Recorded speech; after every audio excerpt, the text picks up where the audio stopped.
वार की एकादशी है निर्जला। इसमें जल नहीं पिया जाता है, जल की बड़ी महिमा है।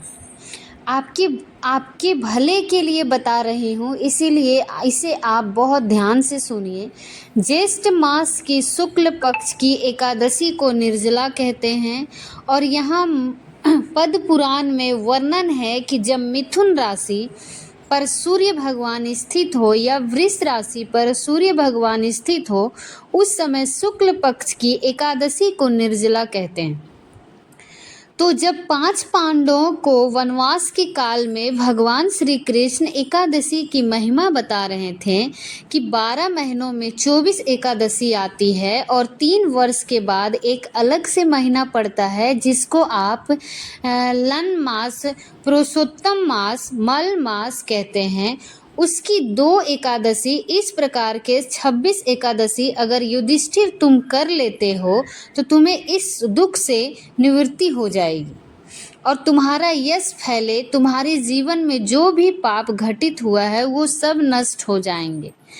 तो युधिष्ठिर कोई एकादशी की महिमा सुना रहे थे, उसी समय भीम आ जाते हैं और भीम कहते हैं, माता कुंती व्रत रखती है और मेरे सारे भाई व्रत रखते हैं, पर भगवान मेरे से व्रत नहीं रहा जाता।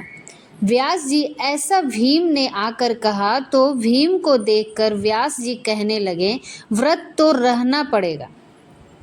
बोले, मेरे वश की बात नहीं है, क्योंकि मेरे पेट में एक अलग प्रकार की अग्नि है। अगर कुछ अन्न ना पड़े तो मैं मर जाऊंगा। भूखा खाने के बाद भी मेरा मन खाने पर लगा रहता है, क्या करूं? मेरे से व्रत नहीं होगा, पर मैं व्रत अपना उद्धार करना चाहता हूं, मैं क्या करूं? व्यास जी कहते हैं, अगर तुमने अपना ऐसा ही बनाकर रखा है तो तुम्हारा उद्धार नहीं हो सकता। अपने कल्याण के लिए कुछ तो करो।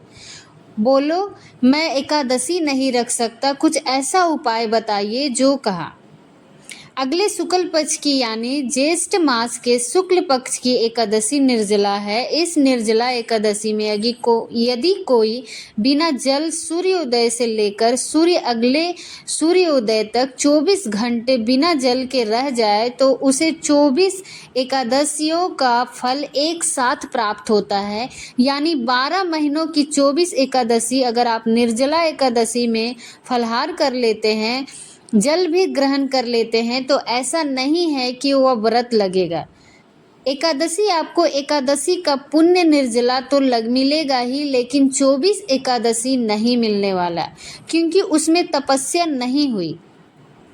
जल अगर नहीं पिएंगे तभी होगा। इसी दिन आप अपना जल दूसरों को दान करें। इसकी महिमा है, क्योंकि जल जीवन है और आप गाय को जल पिलाइए, आपके सारे पितृ जाते हैं। आप जब निर्जला एकादशी दिन गौ को जल पिलाएंगे, निर्जला एकादशी वाले दिन लोगों को जल पिलाएंगे, मीठा जल करके लोगों को पिलाए, मटके दान करें। भरे हुए जल के 10 महादान में जल दान की बड़ी महिमा है और निर्जला एकादशी में विशेष महिमा है।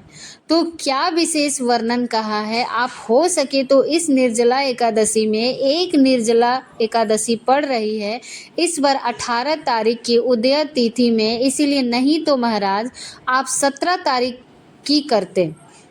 उदय तिथि में नहीं है, द्वादशी युक्त थोड़ी भी हो जाए, लेकिन उदय तिथि में 18 तारीख की इस बार एकादशी। तो इस एकादशी में आप सुबह 4 बजे से 3 से 4:30 के बीच में आपको जल पीना है। आप पी सकते हैं। सूर्योदय होते ही आप जल नहीं पी सकते हैं, व्रत आरंभ हो जाएगा।